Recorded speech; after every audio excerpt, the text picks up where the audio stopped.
Morning guys, welcome back to the cave. Right, what we're doing today, I'm going to do some more colouring. I don't know if any of you saw the photographs I put up on Facebook and Instagram, I don't know, a week or so ago, the sunburst bowl. I'm going to do that again, and I'm going to use, just to show you how I do the texturing on that. So what I'm going to be using, I'm going to be using the long neck grinder again. And this one's got a, I don't know what sort of blade it is really. It's made by Cat Tools and it's a Mark Sanger design for doing texturing. So I'm going to be using that, and I'm also going to be using, just for a different technique, going to be using the Dremel as well with a small rasp on there. So to do that, realistically you need an indexing jig. Luckily on this lathe I've got indexing points on here, but I've also got the Axminster Evolution chuck, and on the back of the Evolution chuck there's two sets of indexing holes. One's got 24, the other one has got, I think it's 36, the other one's got. So what I've done, I've just made up a nice simple indexing jig. Just use a clamp to clamp this to the bed of the lathe, and then I can use this for doing indexing using the chuck. So that's what we're going to do. The blank I've got, it's a piece of sycamore. It's got a bit of spalting, but I think some of that's going to come out. It's about 11 inches by 2 inches. So we'll get the bottom done and finished, flip it round, and I'll start doing the top, and that's when we'll start doing the texturing. So I'll just get the camera altered, or the camera angle altered, and then we'll come back and start doing some turning. Right, so here we go. I'm just going to get the edge rounded off. I'm turning at around about 1000 RPM.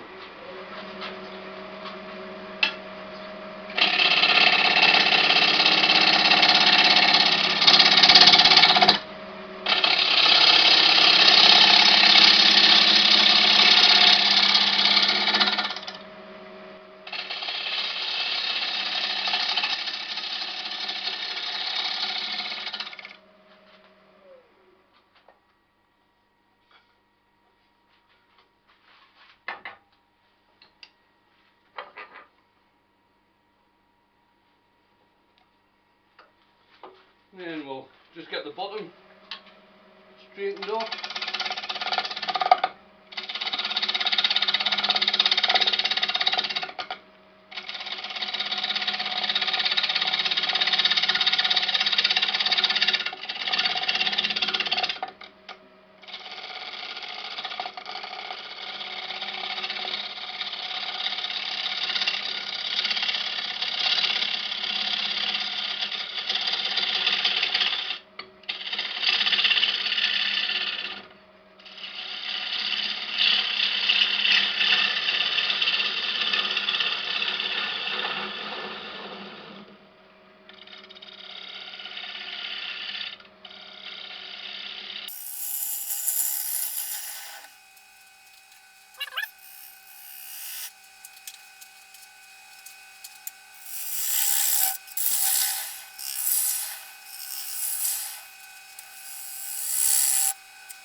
Right, that's the bottom done.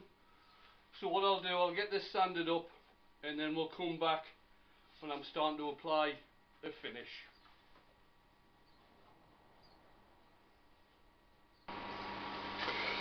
Right, so that's been sanded to 240. It's had a coat of acrylic sand and sealer put on. I haven't bothered knocking that back because I'm going to be using the Yorkshire grit. So apply that liberally.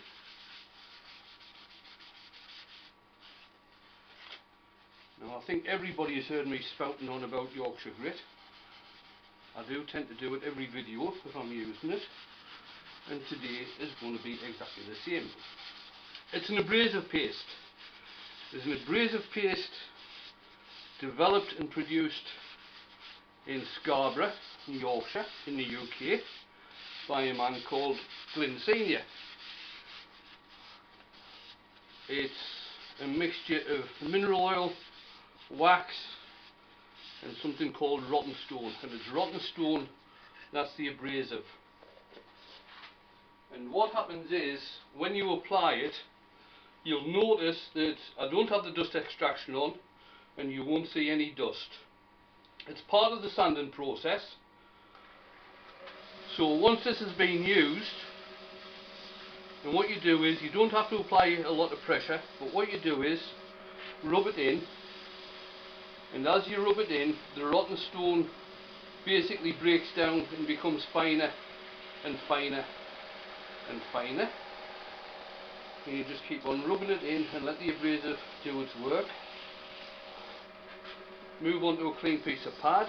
Whatever you use, if you use cloth or anything, I use paper towel. And you just keep on rubbing it in, allowing the abrasive to do its work.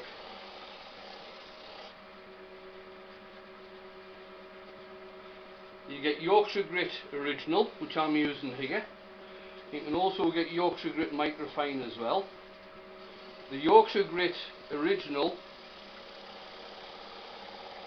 basically takes the sanding process down to around about 1,000 grit, or up to 1,000 grit. You never know which way to say that. The Microfine, which Glyn produced predominantly for use on resins and acrylics, can also be used on wood, and that actually takes it a hell of a lot higher.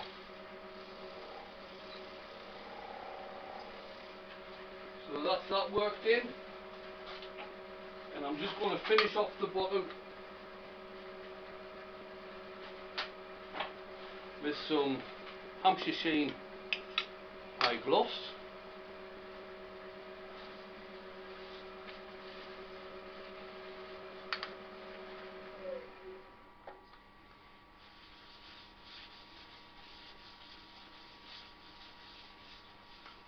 Now, in some of the work that Martin does, this is produced, again, it's produced in the UK, produced by a guy called Martin Saban Smith in Hampshire, hence the Hampshire Sheen.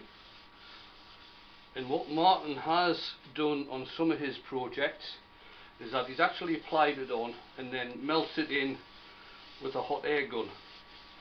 I think William Hunt does that as well. In fact, Williams just this morning, has put up a video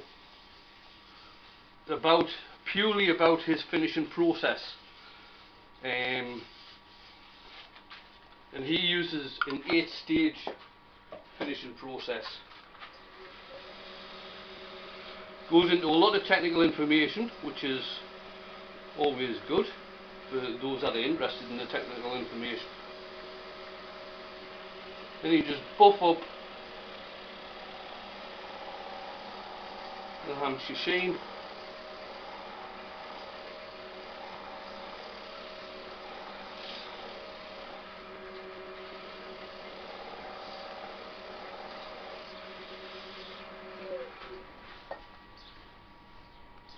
And that's that done.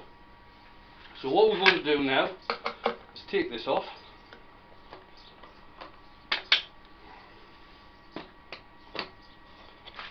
Flip it it round and pop it back on the chuck.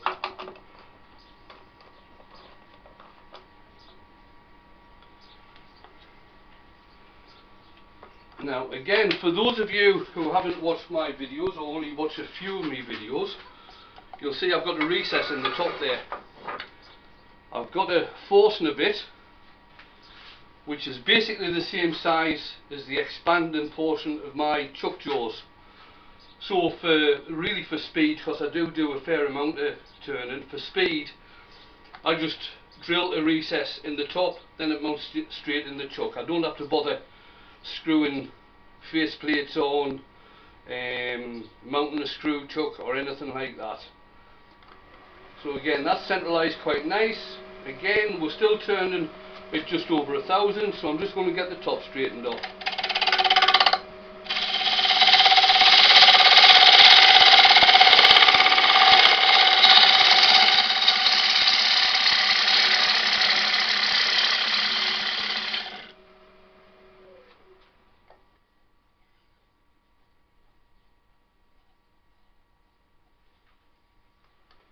Just going to shape the top a wee bit.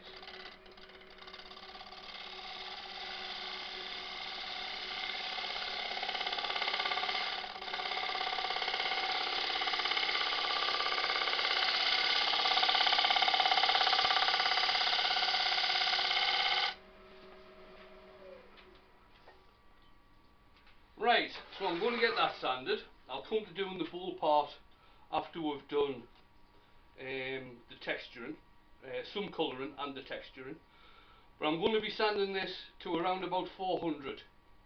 I'm not going to be using any Yorkshire grit, and seeing as how I'm using colour on this, I need to go finer. So I'll get that sanded and then we'll come back and start doing some colouring, start doing some texturing.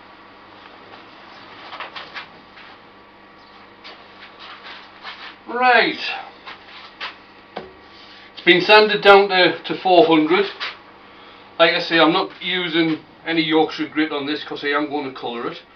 I'm using the Hampshire sheen, I forgot the name of them, Intrinsic colours, and I'm using an airbrush. So I'm going to start off by using a blue and basically just get this part covered.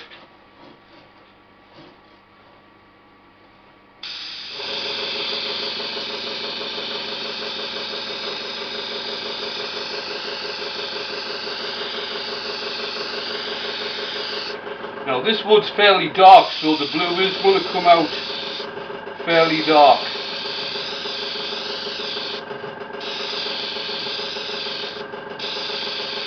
I initially bought this wood, I bought a plank of it,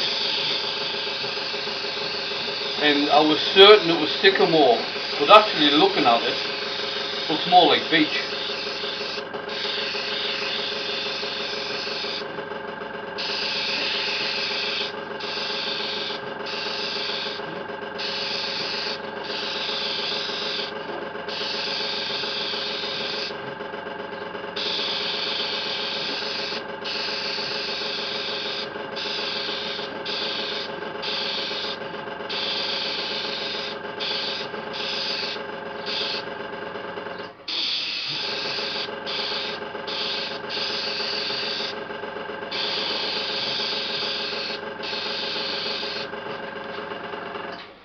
Right, I think that'll do for that. Move that board out of the way.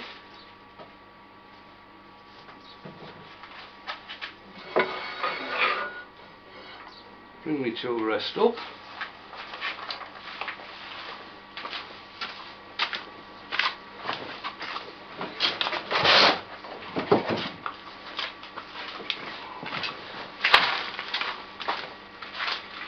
I'm just going to mark a couple of pencil lines where I want to have the texturing starting and finishing.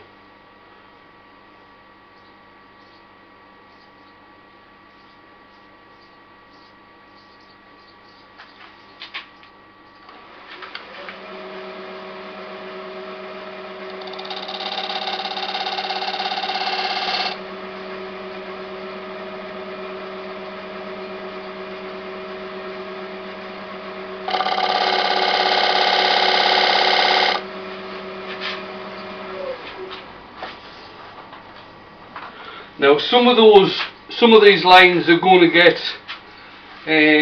well, both are, they're going to get sanded back. I just forgot to do something. I'm just going to stop the video just for a second. Right, so I've got my indexing arm clamped on.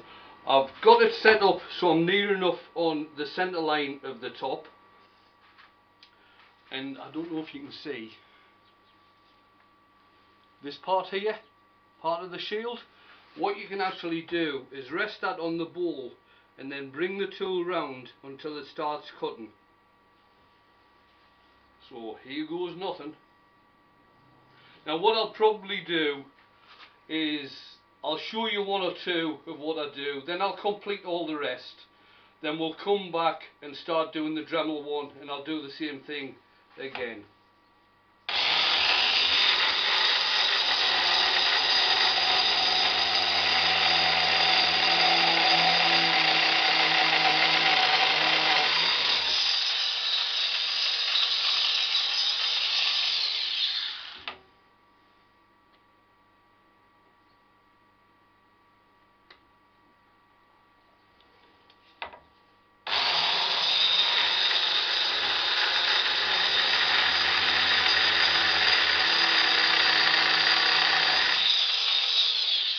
Now obviously what you can do is make these as shallow or as deep as you want.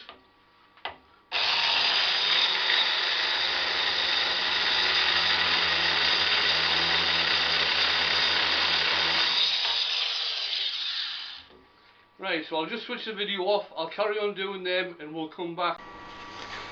Right, so that's them done. And what I'm going to do now is use the Dremel. So I'm just going to alter the index. I've got 12 round there, it's a 24 point index, so I've just moved it round one, so when I use the Dremel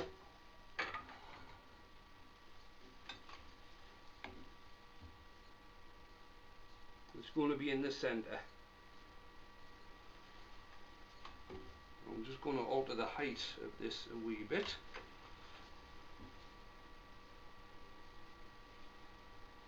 And I'm not doing a very big cut with this.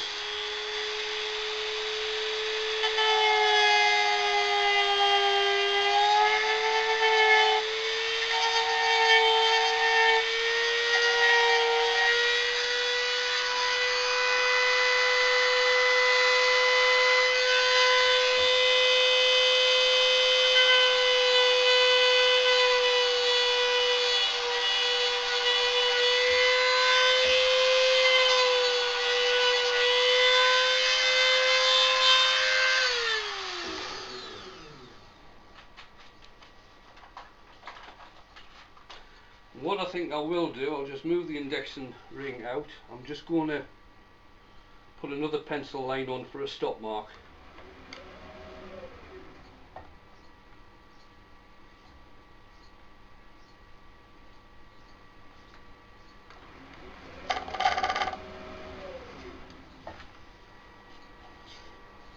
Yeah, that's grand.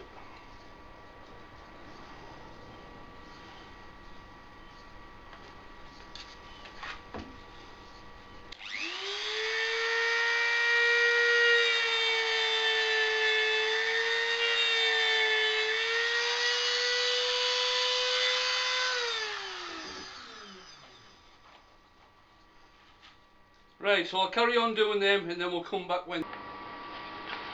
Right then, I wasn't very happy with the way the Dremel was cutting, so what I did, I went back to using the long neck grinder. So what I'm going to do now, I'm going to sand back a fair bit of this and leaving some of the dark around the outside. I'm going to switch the dust extractor on so it will get a wee bit noisy.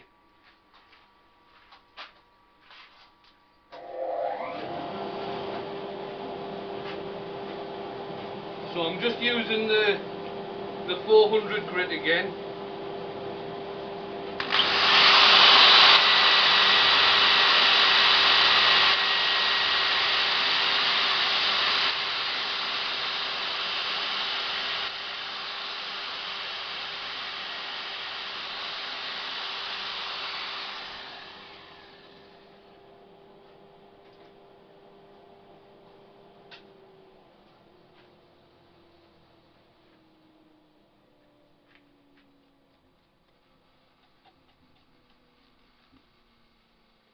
and that's just cleaned up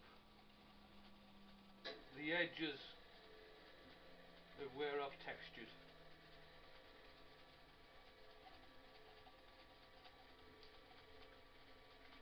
I'll give all that a nice brush out.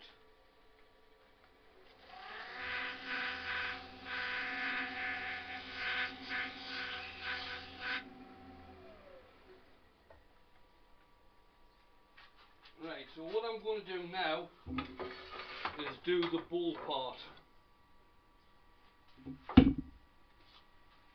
and then we'll get on to do some more colouring.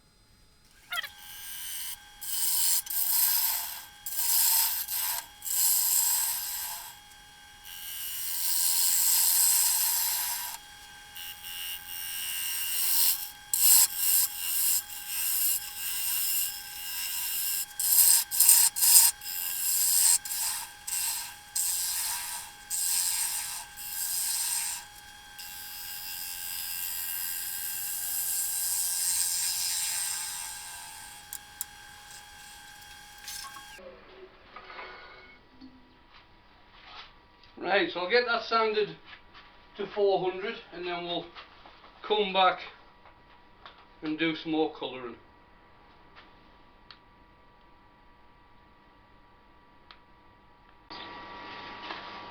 Right, so we're going to sand it to 400. I've put a bit of spiraling in the centre there as well. And what we're going to be using this time a mixture of ruby and honey.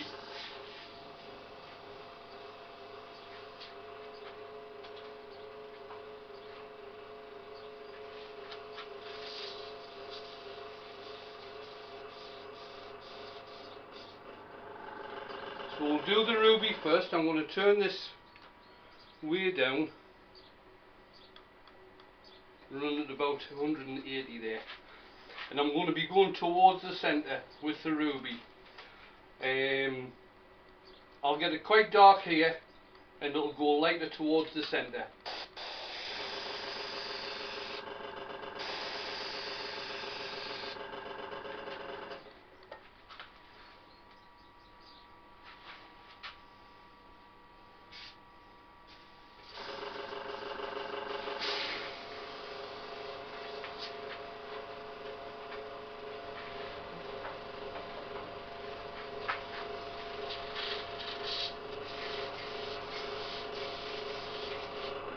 Now we're going to do the honey.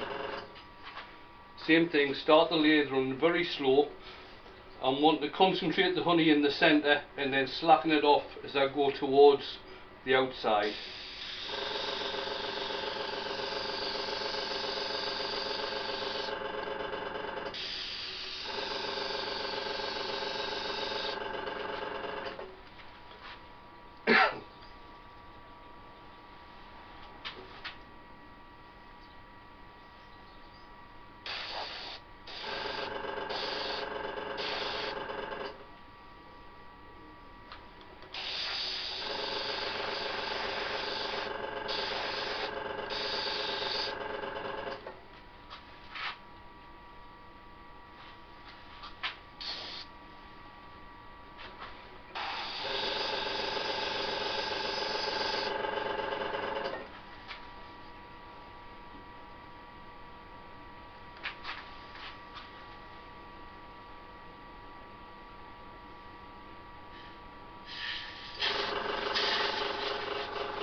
Right, I'll let that dry, get some sand and sealer on, and then we'll come back.